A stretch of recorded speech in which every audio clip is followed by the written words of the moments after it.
The Mystara project is proud to present part 19 of the Places of Mystara series. In this video, we will take a look at the forest of Acua-Ui. The forest was introduced in Dragon Magazine 188, in part 35 of the Voyage of the Princess Arc series, on page 47. The forest covers most of the land of Jibaru, which is located in the northwest of Orc's Head Peninsula, in the southwest of the continent of Brunei. It borders the forested hills of Peninsula to the southeast, the Wallaroo grasslands to the north, and the Acua-Ui River to the east. Prior to the world's axial tilt caused by the Great Rain of Fire in BC 3000, the land from which the forest now grows was in the Arctic Circle.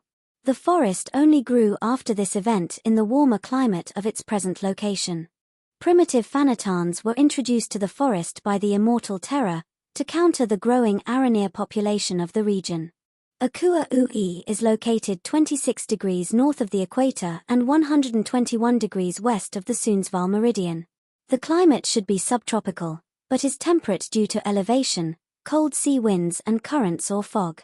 The forest experiences frequent rain, and early morning ground mists are common.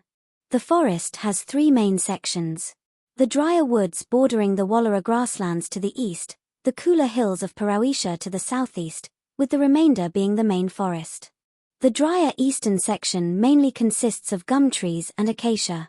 The main forest contains deciduous trees, like white birch, oak, giant oaks used for phanatan villages, beech, ash, alder, and maples. The forest boasts a range of colorful flowers, like mimosa, redbud, dogwood, magnolia, crabapple, flowering cherry, and low shrubby rhododendron. Hickory, pecan, walnut, fig, apple, cherry, and the occasional plum and peach trees provide nuts and fruit for the phanatons and other forest creatures. The forest floor is strewn with old leaves, sticks, debris, ferns, flowering bushes, and creepers.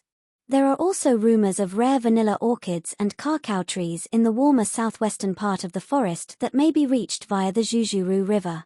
Fauna found in the forest comprises small bears, porcupines, wolves, deer, raccoons, squirrels, birds of all sorts, mosquitoes, snakes, many spiders, lizards, scorpions, small birds, boars, deer, rabbits, foxes, and badgers. There are also poisonous Jibaru pests, like moths, leeches, and wasps. Less mundane creatures of the forest include giant spiders and piranha birds. In addition to the phanatons, other sentient creatures in the forest include a few treants, dryads, and elves and druids from Rob Wren. The rivers are piranha-infested, contain other fish, frogs, ducks and turtles. Echian sea worms seasonally head up the Acua-Ui River to spawn. Throughout the forest, streams trickle down rock faces and rocky rivulets, into deep pools, with the occasional thin sparkling waterfall. There are 11 phanatan villages in the forest, built among the branches of the great oaks. The eastern village of Kafua being one of them. The phanatan capital is Acua-Ui, a tree-branch town in a huge grove of giant oak trees. As at AC 1000, the only named character of the region is arguably its most powerful, the High Queen Barana-Ui of Jibaru. The forest of Acua-Ui appears to be inspired by the old Tupi culture of Brazil. So, its name may translate as the Forest of the Great Ordana, or the Forest of the Great Spirit. A native PC's campaign based in the forest could be run along the lines of PC1 Tall Tales of the Wee Folk. Phanatons could make up most of the party, with shamans adding spellcasting capability. One Rob Wren druid and one elf are options. Dryads and treants could participate in the forest-based campaign. The phanatons have been known to harbor escaped convicts, one of which could be a thief PC.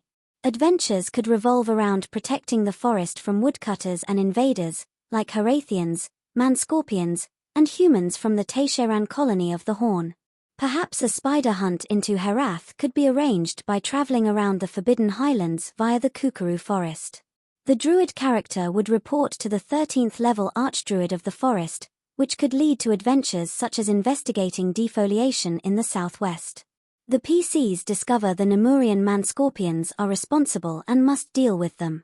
The PCs may have to deal with a forest ray predator that swallows phanatons whole when they are mid-glide. Or they must stop a fralawn before it lays its eggs on a victim, creating a plague of these evil dragon-wasp hybrids. An outsider's campaign would depend on the PC's relationship with the phanatons. The Adventure Savage Steel includes a part where the PCs are at first treated with suspicion by the phanatons, but are able to gain their trust by assisting them in combat. They could then explore the forest, with its poisonous fauna, lack of roads, and noisy underbrush making moves silently difficult. Crisscrossing game trails make getting lost a risk without an experienced guide. Rewards could include rare phanaton cures for afflictions, extracted from rare plants. Module X9 The Savage Coast contains 2 set encounters in the forest, a small phanaton village on the Shingar River, north of Acua-Ui, and an encounter with Pound Trading Company gold prospectors on the Jujuru River, southwest of Azhuma. Alternatively, the outsider PCs may be enemies of the phanatons, constantly being harassed from above by paralyzing blowgun attacks. Phanatone enemies are generally interested in valuable resources, rare components, and/or territory. If the phanatons are somehow subdued, other factions will try to muscle in to gain their share of the forest. So this would be a challenging, and perhaps not very heroic, campaign to play. This concludes our look at the colorful, but deadly forest of the phanatons, Acua-Ui.